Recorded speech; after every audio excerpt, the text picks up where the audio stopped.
the front. I didn't mind that. So, welcome to this discussion panel. We're part of the great exhibition Road Festival. It's the Trailblazers Talk series, and we're so happy to be here and so happy that all of you are here in our audience today as well. And some of you are here physically, some are here virtually. So I'll wave hello to our two little cameras at the back. Thank you for joining us online. Today, we are celebrating ideas, technologies, and individuals that have made our modern world and could influence its future. In this latest discussion, we're going to be talking about the future of gaming and gaming experiences in a world of augmented and virtual realities. Can these new technologies bring gaming experience to new sectors like sport, exercise, or the experience economy, where everyone is competing for something new, life-changing, fascinating in the world? Will gaming remain a sedentary, confined form of escapism, if that's what you think it is?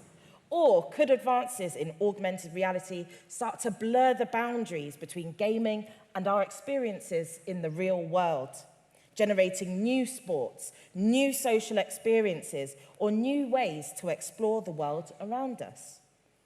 Before we get started, I'd like to remind you all that this is an interactive conversation. It won't just be me talking. We've got three amazing speakers, and you are all here welcome to use your voice as well. We'd love to hear what you have to say. And there'll be time for questions during the second half. So have a little think, engage mentally, and store until your time comes. So, without further ado, I will introduce our panel. Very exciting. So, to my left, we have Shay Thompson, a presenter and journalist working in games and entertainment. A well-respected member of the games industry, she's worked with BAFTA, McLaren, Xbox, Music Week magazine, Ubisoft, and other brands. She currently appears on the BBC Sounds podcast, Press X to Continue. So you might have a little flash of recognition when she starts speaking. It's okay if you don't as well.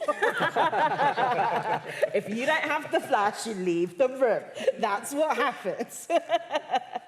Next, we've got Ray Williamson, whose name I actually found difficult to say because it's so similar to my own. My name is Rachel Williams, and this is Ray Williamson, so my brain wants to stop before the words come out.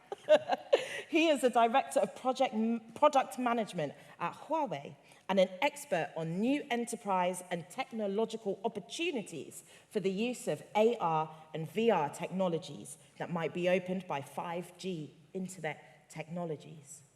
And last but not least, we have Jim Sefton, Managing Director at UK Haddo, an augmented reality sports company that is combining motion sensor, smartphone, AR, tech, and sports to create a physical AR-enabled sport where players compete to shoot energy balls, pull up shields, and fight monsters.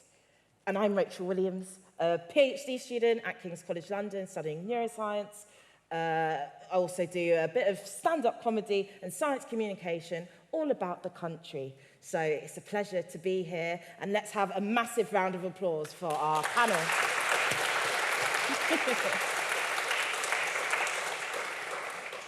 So, we've got some big topics to handle here. I think the first question, we need to make sure that we are all on the same page. So, Jim, for our benefit, please can you explain what exactly is augmented reality and how does it differ from VR or virtual reality? Okay, so in virtual reality, everything you see is digital. There is nothing real within the virtual reality element. It might be mapped to a real environment, but what you're actually seeing is digital. In augmented reality, everything you see is real, but then we add graphics to the real world. So there isn't that disconnection, and there isn't that sense of being somewhere else that you get with VR. Yeah. And VR can allow you to explore other places, go other places, see other things. AR can allow you to interact with the existing physical world and environment in completely new and fantastic ways. Amazing. So was anybody here at the surgery talk that we just had before this event? Oh yeah, a few hands going up. So we actually looked at how some surgical tools were using AR to facilitate very tiny surgeries. Oh, I'm so sorry. Very tiny surgeries, such as colonoscopies. It was gruesome and amazing. I loved it. So AR is not just for rear ends, it's also for front ends and games. So Shay, I mean, as your experience as a gamer, as a journalist, what aspects of AR are really appealing to you? And how can you see bringing AR into gaming from a consumer point of view? I think we've sort of seen some examples previously, like Pokemon Go is kind of the biggest example. It got people out moving, and Yes. like my housemate that I lived with at the time, when it came out, was quite sedentary, but it got him like up and out of the house, like to the point where sometimes I'd be like, am I leaving the house enough? He's like going out way more than me.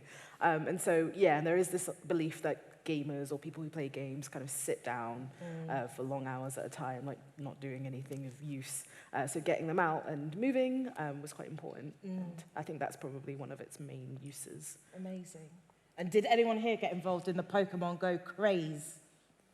Oh, yeah, Oh, okay, I a was few. like- Oh, very alternative audience. You meet new people every day. I don't think I've ever been in a room with this many people who didn't. Still playing as Still well. playing? Oh my gosh, what is your like highest level Pokemon? Ooh, $1,000 Pokemon. I'll see.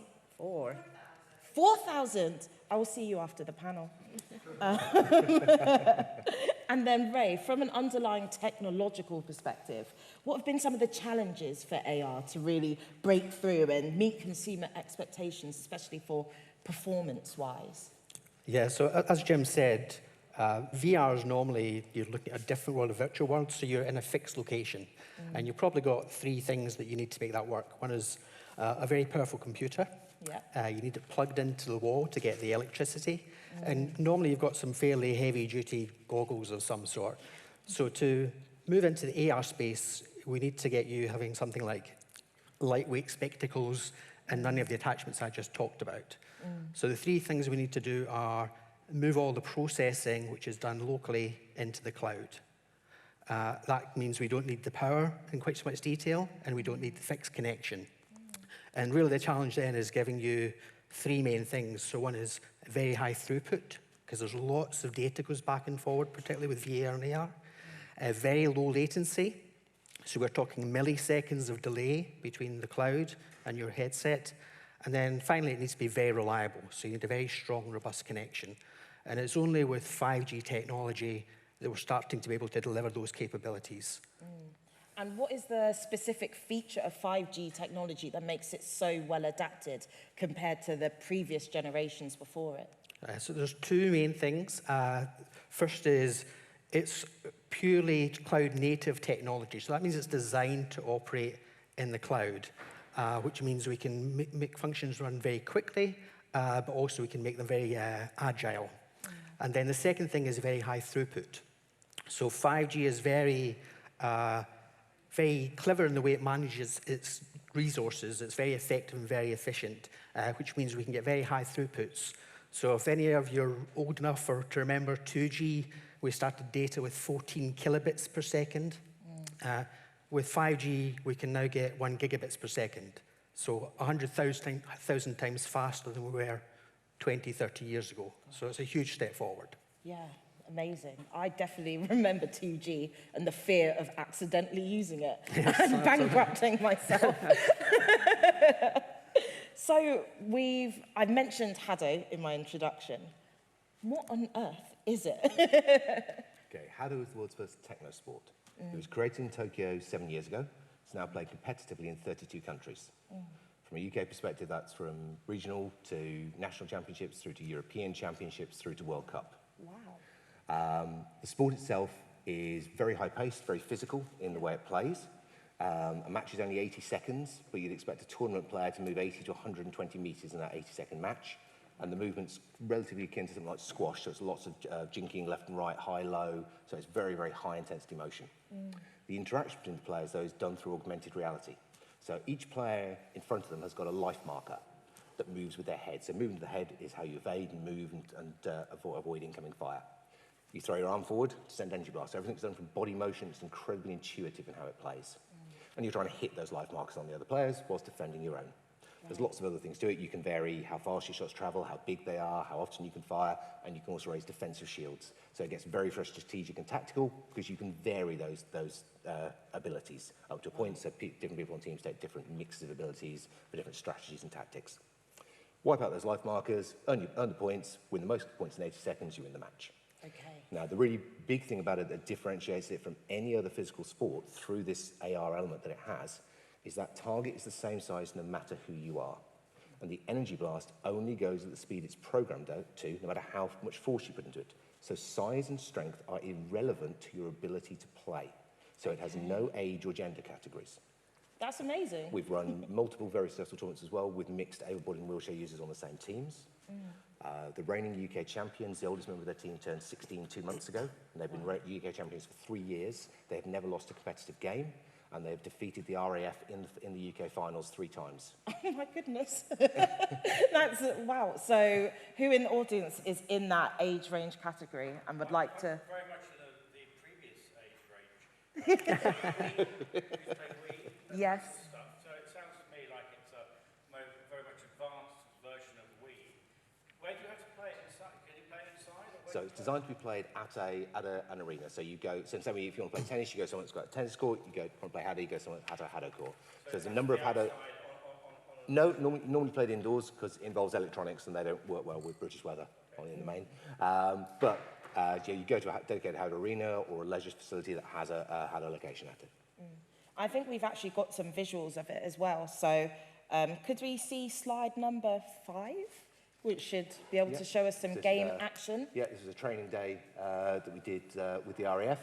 And so you've got there the mix of the people themselves, and what you're seeing in that picture is exactly what a player sees. They still see their teammates, everything else around them. But now you've got the energy blasts, defensive shields, markers, all added to the real world and what they can perceive. So I think let's put everything together a little bit. You've got this augmented reality setup that is facilitated by the power of 5G, having that speed, that cloud kind of based technology. And we're using AR to get people up and about, to go round and round, to, beat the military industrial complex. It sounds pretty cool. But Shay, I think I'll come to you just briefly within this discussion to say, we've seen how AR can be used for sports, and it looks absolutely amazing. From your perspective, in the broad, church of gaming and gaming experiences, is there anything else that you think AR could really be used to kind of enhance an experience or enhance a story? From the gaming perspective, probably not. I maybe come at this from a slightly cynical perspective, because I think games on their own are a completely valid storytelling tool. And, it's great that we can use it for these sorts of physical experiences, but I don't think that necessarily needs to be the next big thing. The next big thing is already happening in games. We're seeing stories of all sorts being told. And, yeah, I just want to push that aspect more rather than, trying to stretch gaming and make it do all these different things. I hope that makes some kind of sense. Yeah, definitely. I think one thing that I've definitely learned, speaking to all of you, and, through my experiences in life, is that a gamer is such a broad category, and gaming is a massive category as well. So is there anybody in the audience who considers themselves kind of hard and fast a gamer in that category? Yeah, okay, we've got some little hands, some bigger hands at the back. That's really interesting. And then if I asked you, who here has played a game within the past 24 hours? An online game, a digital game, anything. And now keep your hands up if you played Wordle or anything okay, more hands come up. So actually, I think when we talk about gamers, you can put your hands down, you can relax now. I'm finished with you, I'm done. We're actually talking about a lot more people than we may realize. And, having a story aspect, having a gaming aspect helps it all to come together. So we're talking about trailblazers today. We're talking about futures.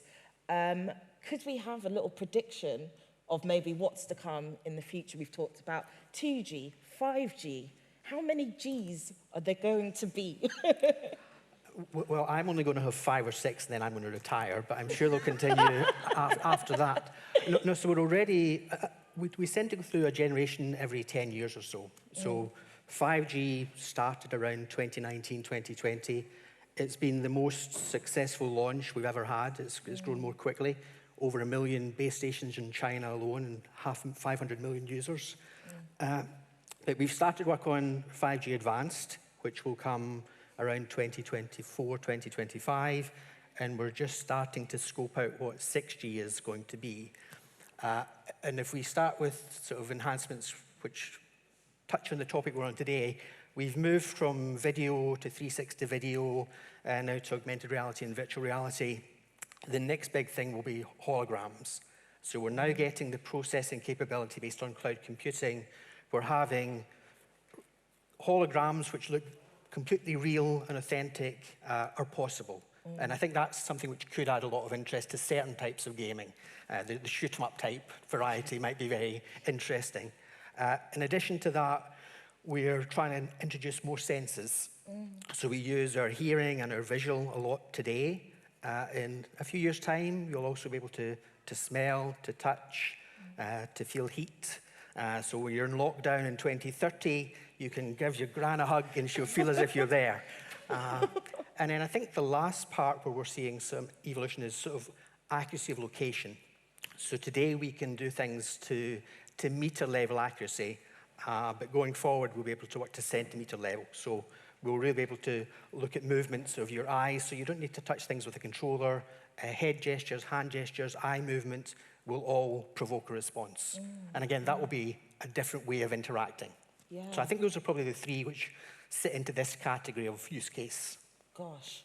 And is there anyone out there, like in the audience or on the panel, thinking like, cool, I could really use that. I could really use, you know, synthesized smell.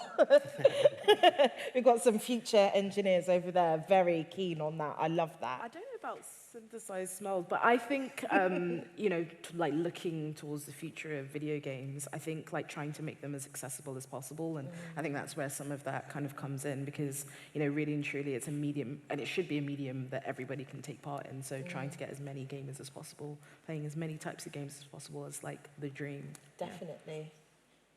Well, I'm looking and hearing whispers or any ideas, feel free to get involved. But then how does that inspire you for the next generation of Haddo? Smell Haddo? Not necessarily smell. Because you know, you're moving around like you don't want to smell this to sweat the other team being sweaty. I mean, what we're moving on to now, we did a lot of work with Huawei during lockdown and did a full proof of concept work with the IBC. And we can now play the physical sport of Haddo with the 2 teams being on totally separate physical arenas. Right. So we did a complete proof of concept tournament between Coventry and London. We're now gearing up for UK versus Netherlands, then UK versus Germany, and then moving forward to UK versus US. And that then ties in with being able to track the body motions of the players, as well as record all the positions of the AR, which will allow us to build virtual arenas that a virtual audience could watch the entire match of without having to be at either location, but be able to see the complete match with everything perfect to the physical world.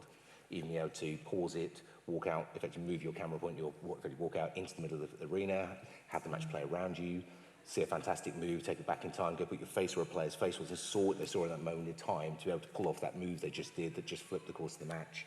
So it will give ways of interacting with the sport that are just don't exist for any other physical activity.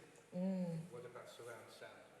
What about directional via sound? So directional sound, there's quite a lot that's being done at the moment, and the project work we're doing at the moment works with some people who are doing phenomenal work on that. And what it would work is within those virtual environments, it would allow you to bend the sound map would move with you, so what you could hear at any point in time would be exactly relevant to where your viewpoint was within that world. So again, it's all these technologies that will enable us to have, you know, connections with people completely on, you know, across the Atlantic Ocean or other sides of the planet, and AR's facilitating that. And without having to get on a plane. without having to get So on a you can have an plane. entire international tournament where no team had to get on a plane. That is really something. That is like truly innovation in the sense of the word. It's really cool to hear more about how that's developed. So are there any questions from the audience right now? Has anyone got a burning passion to get something off their chest? Just making sure. Just making sure. So I think we've talked a lot about how kind of amazing and innovative these technologies are.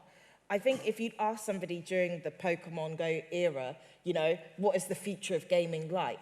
A lot of people would say this. It's AR, it's running around, it's going out and getting involved in your community, and that didn't necessarily happen. So then what could be the limitations of these sorts of technologies? I think Pokemon Go in particular was the exception rather than the rule. It happened to be like the first kind of thing like it, and then Niantic, who made Pokemon Go, went on to do Harry Potter. I think it's like Wizard Exploring something or other. I'm not a Harry Potter fan, sorry. And then there was Pikmin Bloom, which came out last year.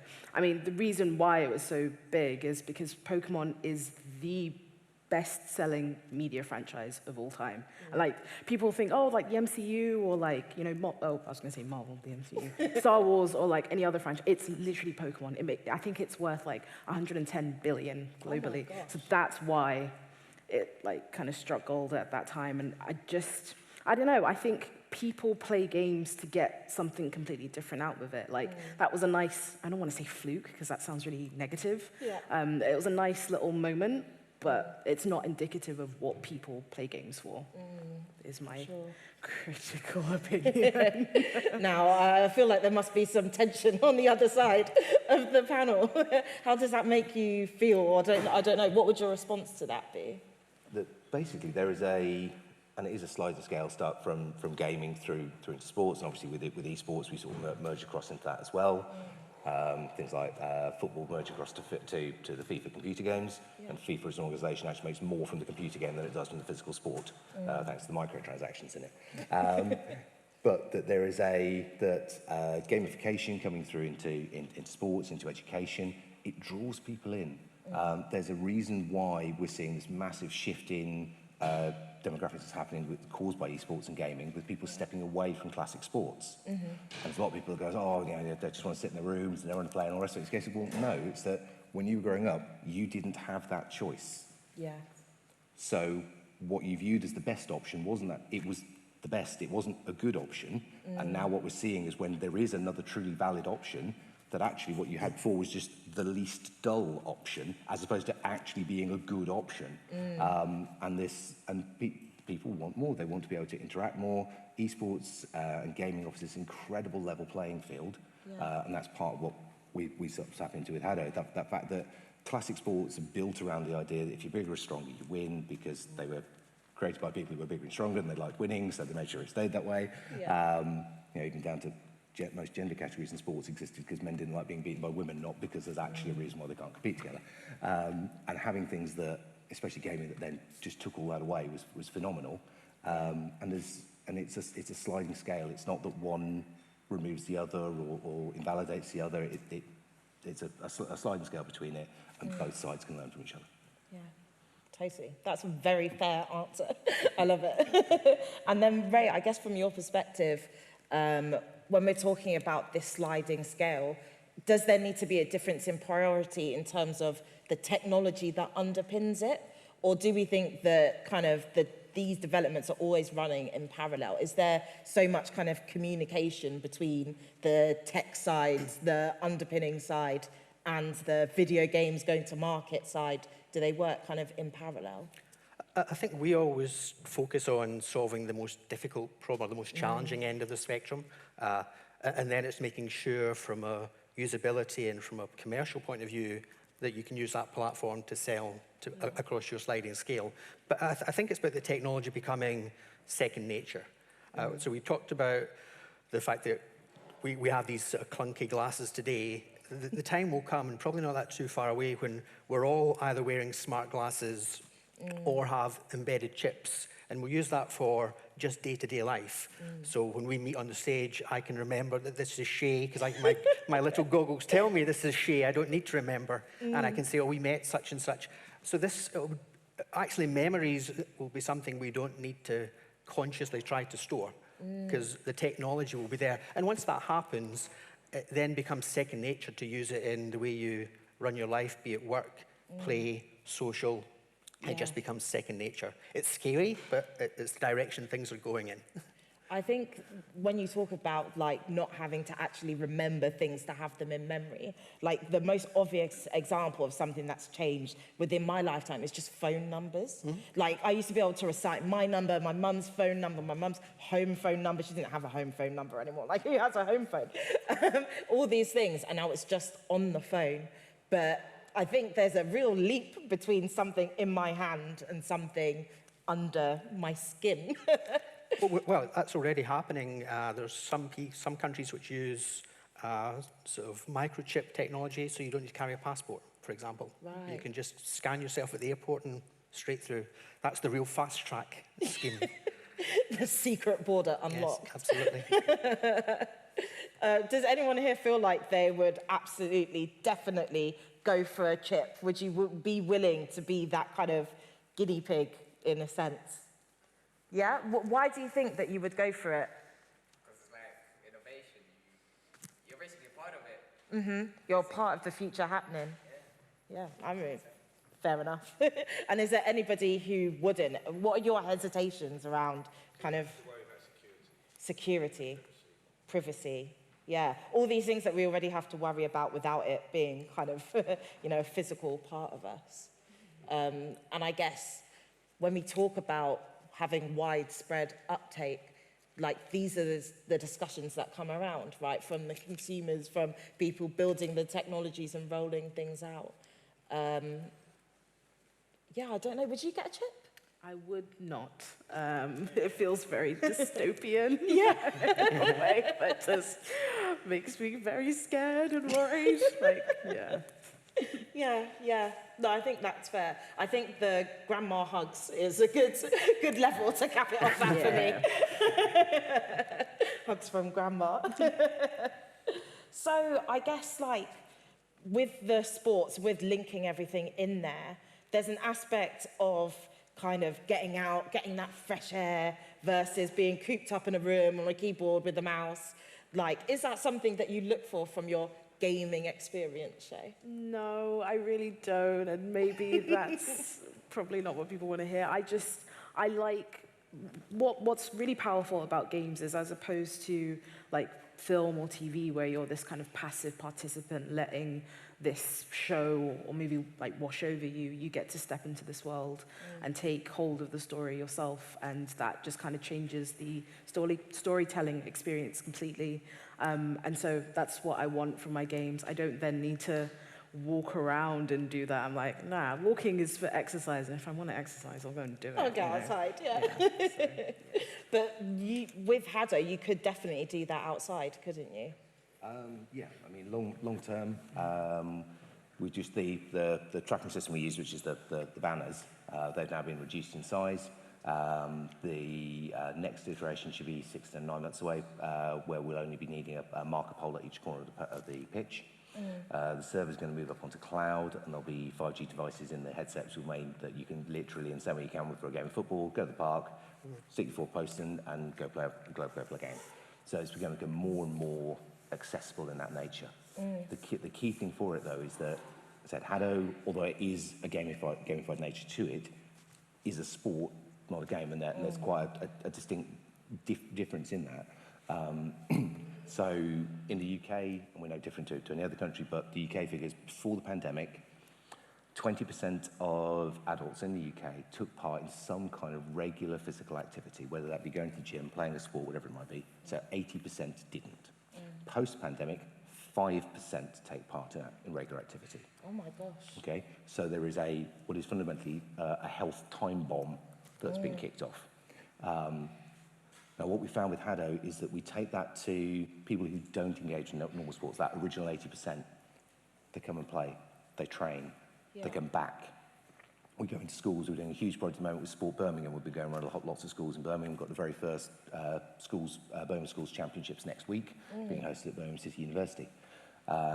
And we've had entire classes of kids with us, like an hour plus. So the teachers at the start have gone, look, we're doing it's a reward trip for them. They've been doing really, really well. The first group coming in for the day, and then we'll get all the sporty kids coming in. These guys have all got very, very severe ADHD. If they mess about, if they run off, don't worry about it. We're here to deal with it. Yeah. At the end of the hour, the teachers just stand there with their mouths open going, they haven't moved. They've been glued to the screen or they've been on the pitch. We have never, ever engaged them in this way before.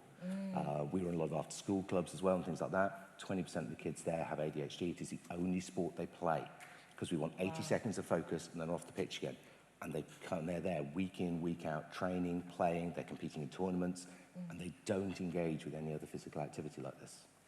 I mean, it's a really interesting way to actually look at accessibility from a different perspective, because I think a lot of the time, and maybe this is, a bit outdated, the view, but there's so much discussion about how video games kind of ruining concentration, and there was always a bit of like, you should be doing your homework instead.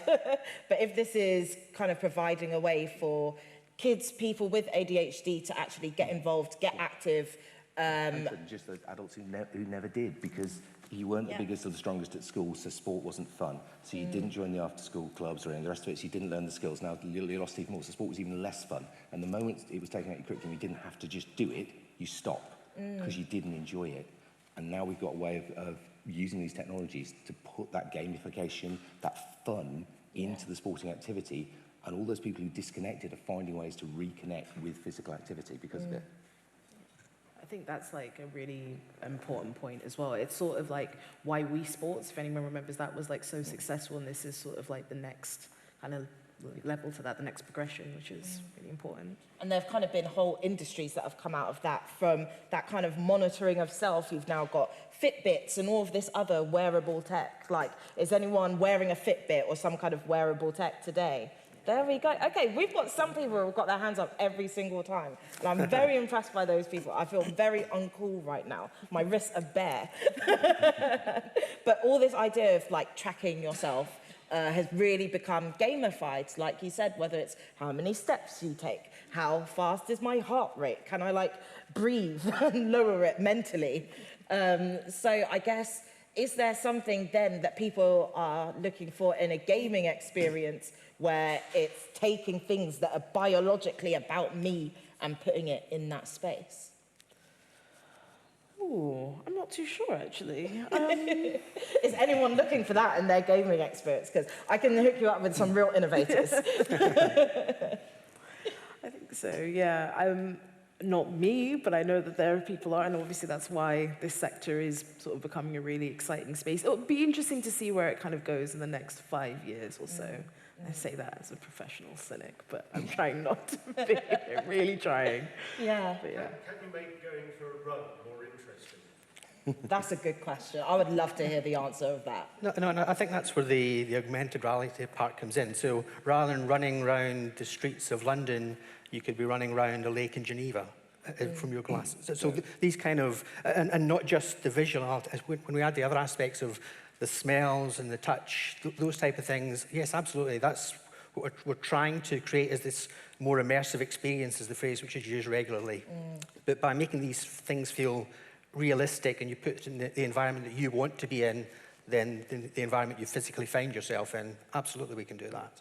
There's a set of gyms in Japan that specifically advertise the fact between sort of VR and video wall stuff, but basically you're being chased by a horde of zombies and you've got to keep ahead of them. So yeah, there's some quite interesting ways of doing that, but a lot of classic exercise, so running, going to the gym, things like that. There's a reason if a lot of people don't go to the gym because they don't like that environment, or specifically that. Yeah, there's a lot of sort of body image issues related to gyms. But you go there and there's loud music and there's lots of screens because what you're doing is fundamentally dull. Yeah. And therefore finding ways to make physical activity and motion interesting and fun is how you get people to go and do physical motion, because it's interesting and fun, so you want to do it. Yeah. And yes, so running is something to do that. There's various things with AR glasses. You can have with a a running buddy and stuff like that, but fundamentally it'd be much more fun to have an actual running buddy. But, you know, if you haven't, then great, you've got someone to train with. And there are the experiences and elements that can be bound into it. There's a game called, I think it's Run Zombies Run, and there's sort of like a listening component where it sort of sounds like you're in the middle of a zombie apocalypse, and you have to like take different routes and stuff, and that sort of makes like running a lot more interesting. It's really cool, actually. I feel like if I played that, I'd just be like running into the Tesco's, trying to get in the back room, like, they've got everything we need in here. Cool, so, oh yeah, question, let's go.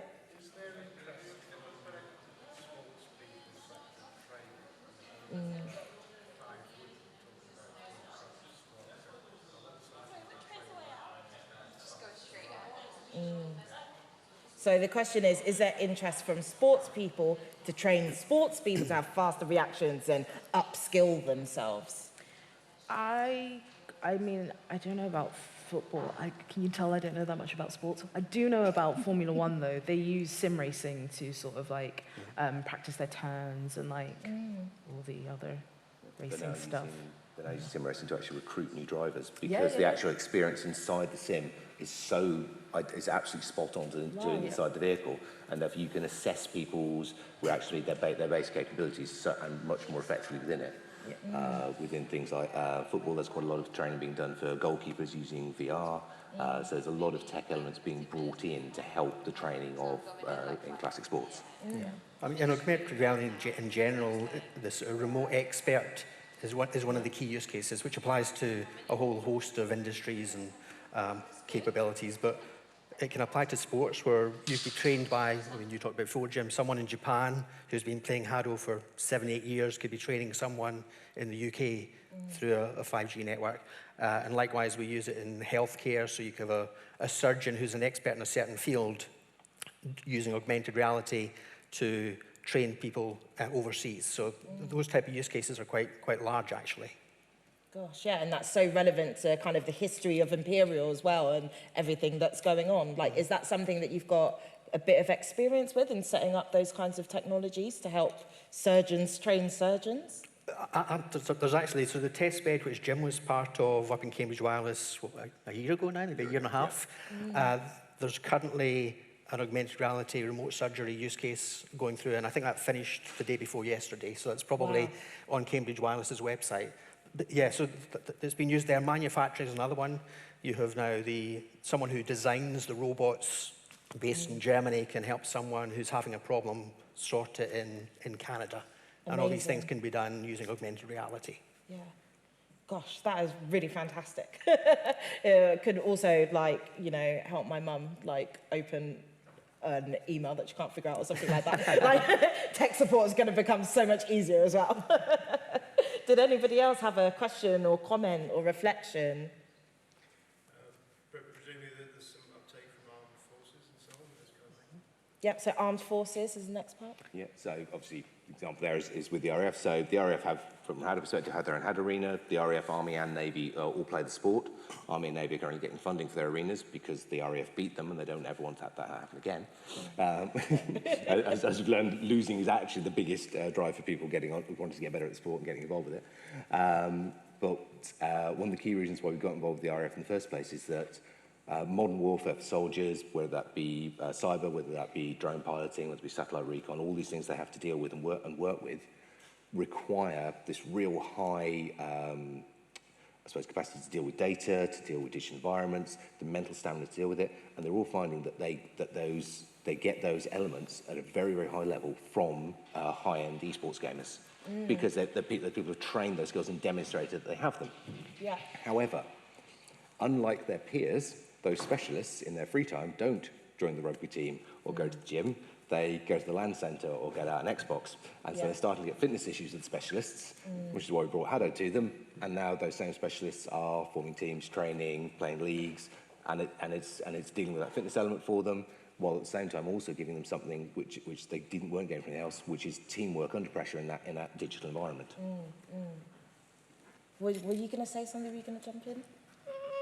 Oh gosh, is that a dangerous question? No, I mean, yeah, like there is a history of sort of people within the military industrial complex looking at video games and actually using like controllers for, drone control. But I'd love it if we if we didn't do that, honestly. Like, it's actually a huge problem within games. But yeah, Gosh, that's so all real ethical considerations then as well. We need to Use Xbox controllers for the drones. Yeah. Because Right. the pilots are more used to using them because they've come from gaming backgrounds. Yeah. Oh gosh. Yeah. Okay. A hand shot up there. Let's hear it. Just interested to know if all this data that's being captured as you play the game, if there is aspects of this that can actually help you learn to improve. Yes, there are. There's AI to say, well, actually, the characteristics of certain players, you can play differently if you play like this. Yeah, so basically players can vary a great deal of the stats and abilities that they have. So you get different roles and setups on the team players. There is a free app that's available on App Store and Play Store called How to Connect. And if you have that downloaded on your phone at the beginning of a match, you link to it. So instead of being player 1 and player 2, you get a player ID, you can link as teams, and it then records all your game data for you as you go. So you can really dig down into it afterwards. So you can look at both your own game data, when you're playing tournaments or matches, you can look at the other teams. So you can go, all right, we did quite well here, but with this guy was a real problem. What did he do? How? Then go into that player's history if they've chosen to make it available for you to see. And as you can see huge amounts and analyze it.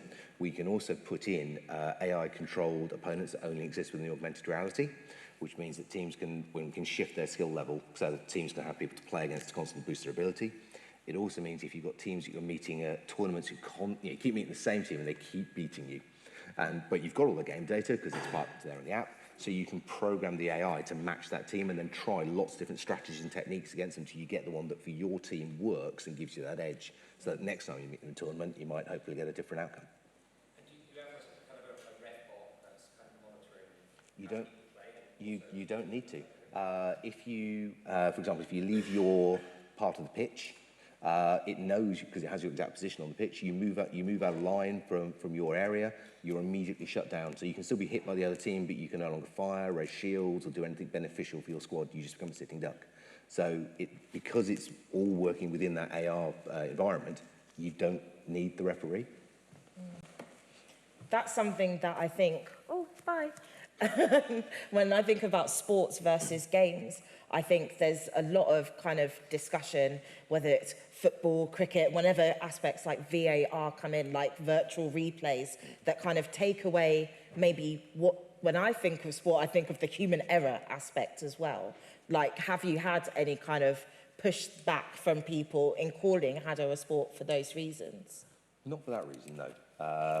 For other reasons. Basically, there's a lot. It's because the moment that we involve, the UK is just as bad as any other sort of European nation.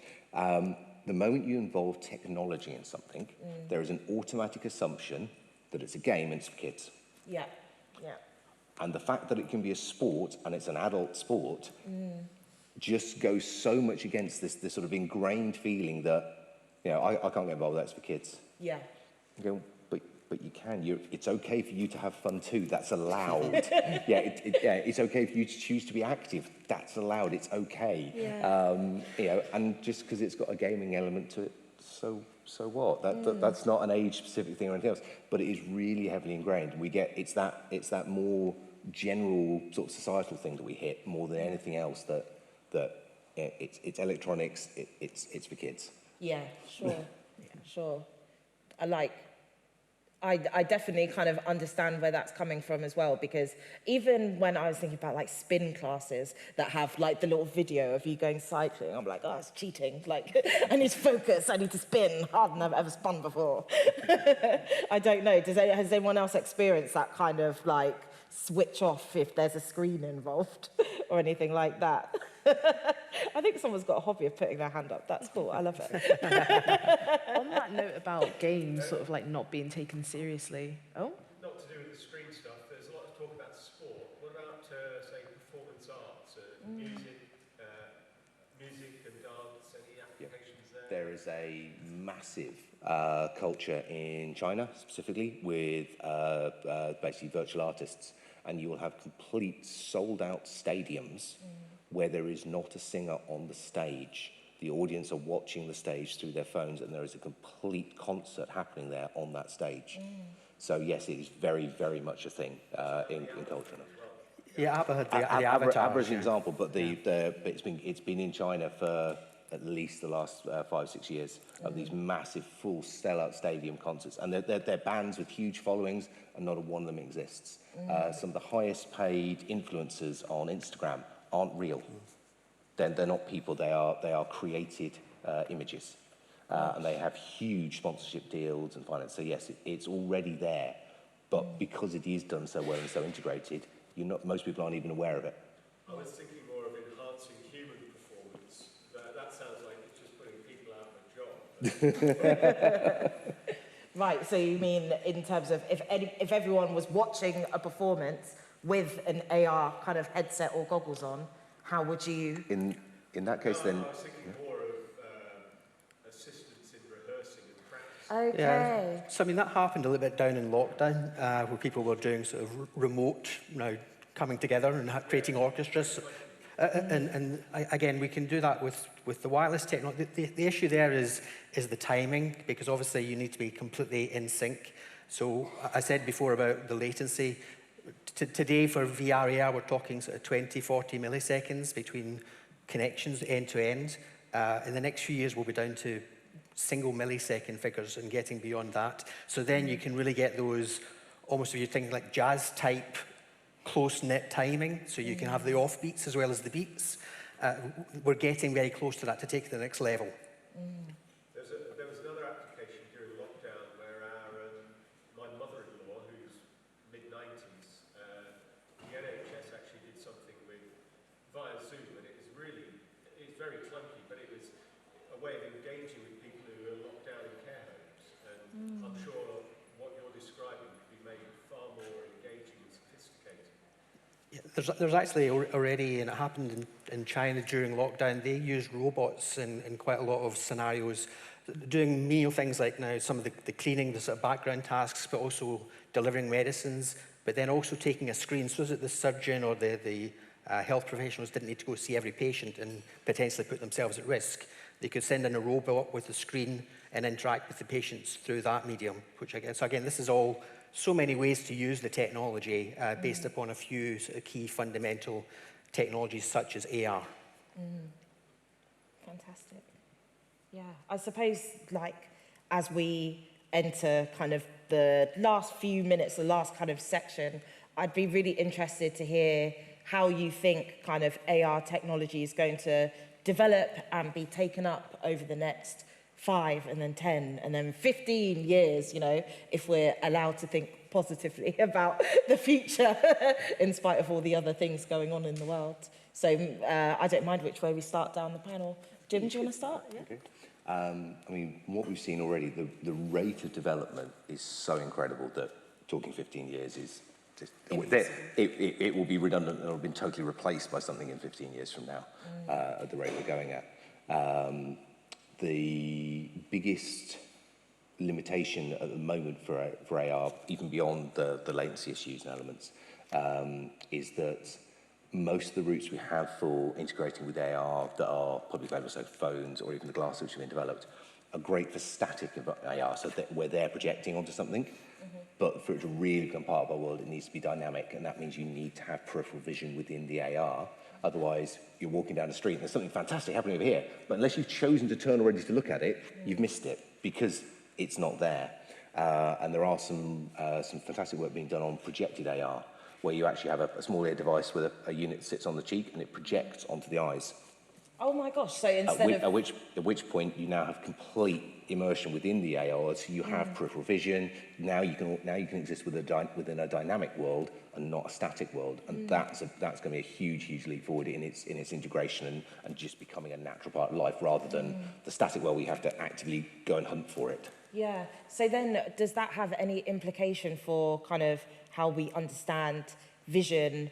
There's always a stereotype of square eyes if you're too close to a screen. What is the impact of actually projecting light onto the eyes? That's the limiting factor at the moment. So basically, it can be done, but there are health risks in terms of the light onto the eyes. But as with any technological problem, it's only impossible a problem until somebody finds the answer. and there's so much work and development being done. And things like this, the AR contact lenses which are being developed. But obviously the issue there is you can't really put a particularly big battery in a contact lens, and it requires power to operate. So they're very, very time sensitive in how they operate. The glasses that are coming out at the moment are fantastic, and they'll be a great way for people to start to interact with it. Because fundamentally, because the way we use our phones, and it's generally here while we're looking at it, the actual physical shape and nature of a phone doesn't fit with how we use it. So it doesn't go with the shape of the hand, or it doesn't what we do with it? If you had a pair of glasses instead, Yeah. that would actually be much more useful, because now you've got your hands free to do things. Because generally people walk around with a phone here Yeah. because you want to look at it. So if you just had a pair of glasses, now you can get all your life and you can still do all those things. Yeah. So we know it's going to become more these shifting into wearables, into things that are integrated with us, because it's just easier. And whatever route represents least friction will always be the way that society goes. Yeah, and then the other part which comes with that is it reduces the cost as well. Yeah. The more we take the intelligence out of the end device, we make the end device as dumb as possible. So it does a very simple task like visualization. Anything which requires processing power, which needs cost, needs energy intensive processing, we push that into the cloud. And that's why we need to keep advancing the technologies. So 5G today, you probably get 100 megabits on your phone if you're lucky going around London today. With 6G, we're hoping you'll have 10 gigabits. So again, another 100 times faster. So with that capability, you don't need to have the device doing anything intensive. It can happen so quickly with so much throughput. It can all happen on a remote Amazon virtualized server, anywhere. And I guess that makes us think about the privacy, the amount of data that's being sent back and forth again. It brings back in those limitations that we've already touched on, right? Yeah, I mean, security is a huge focus for the industry, for communications. And it probably gets more investment than any other area of the business. So that the systems which we build are very secure, but privacy and how the data is used is another issue. I mean, we need to look at how people use that data, and that comes down to how do you pay for the services. Right. If the services are free, then your data will be your sort of a quid pro quo.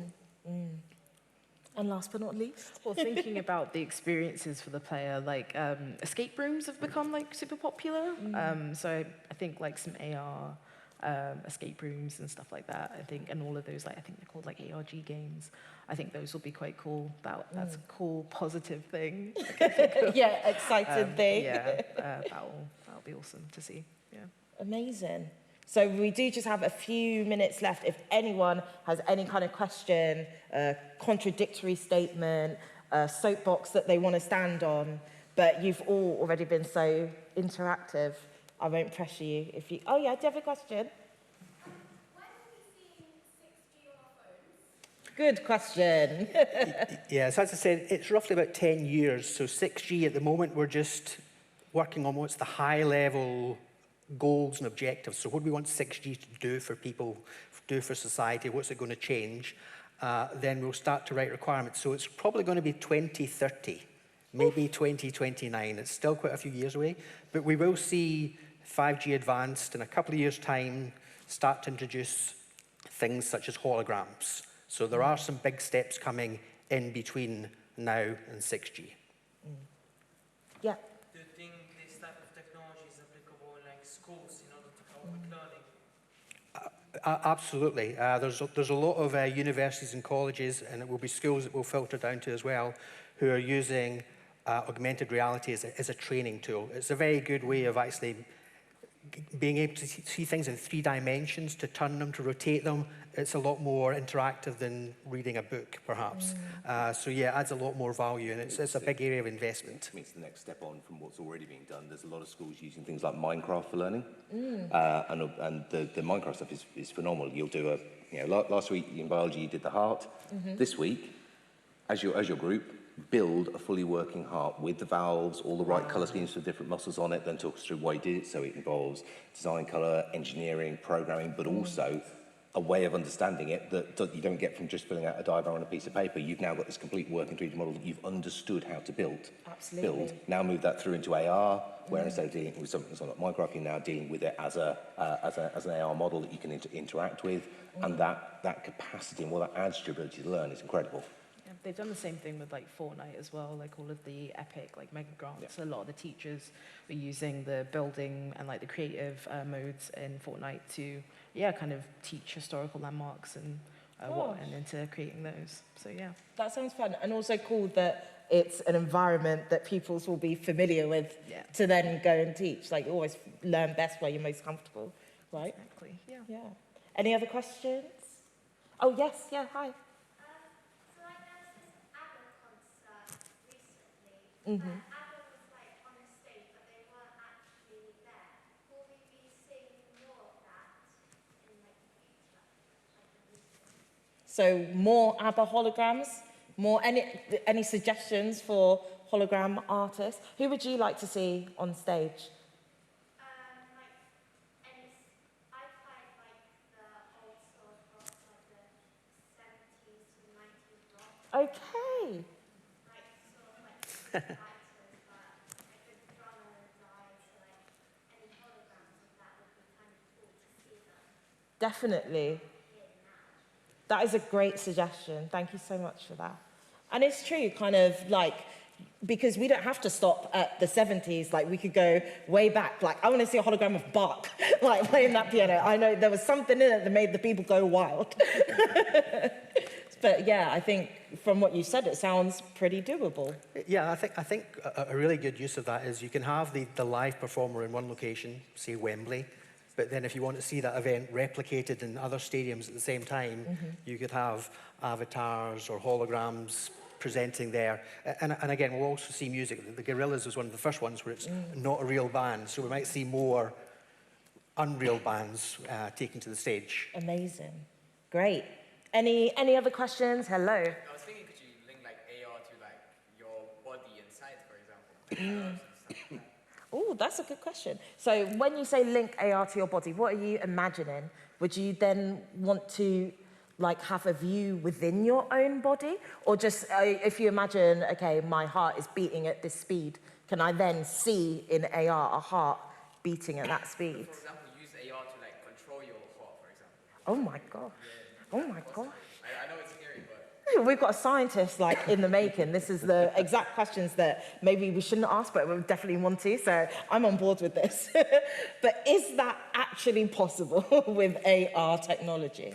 I think it's more like artificial intelligence might be able to. I think if you were to have the behaviours of your body, all the data being collected and stored, then it could analyse that data, and then you would understand how you can control your body perhaps more effectively. Yeah. So I think artificial intelligence would probably be more relevant to that type of use case than you AR. can't think about what will be the next generation of the pacemaker.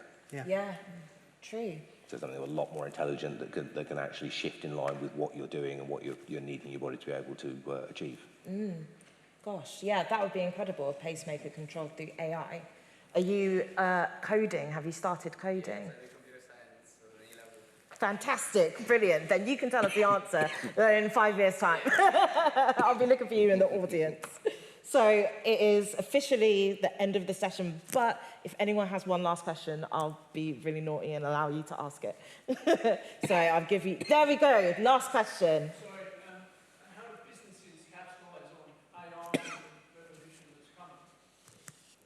Well, say that again, sorry. How can businesses capitalize on AR? Right, how can businesses use AR to... Audiences and the players, as a business person, could I... What kind of business are you working in? marketing or Okay. just to sell my product? Yeah. So Good question. Marketing and advertising is a really good one. It's a company we're working with at the moment called Unique Feed, who use augmented reality, and they work with classic sporting events. Now, at the moment, you have imagine a standard football pitch. You've got the hoardings around the outside, which people pay for to have advertising on. People in the audience see that. People watching remotely see that. Yeah. What they do is they replace the advertising on the hoarding using AR. So it looks exactly the same from the perspective of someone watching. You can't tell it's any different. But depending on who you are, where you're watching from, those adverts will be relevant to you in a relevant language and relevant format. And from a business perspective, especially marketing and advertising, it means you can resell that same billboard 10 times.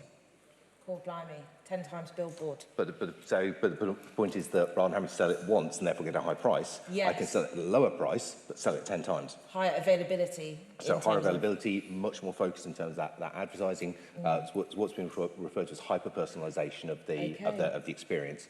And AR, especially with advertising and marketing, most certainly allows that to become a possibility. Fantastic. Well, I hope that answers your questions. I hope you've all had a good opportunity to get whatever's on your chest out. And let's have one last round of applause for our fantastic speakers today.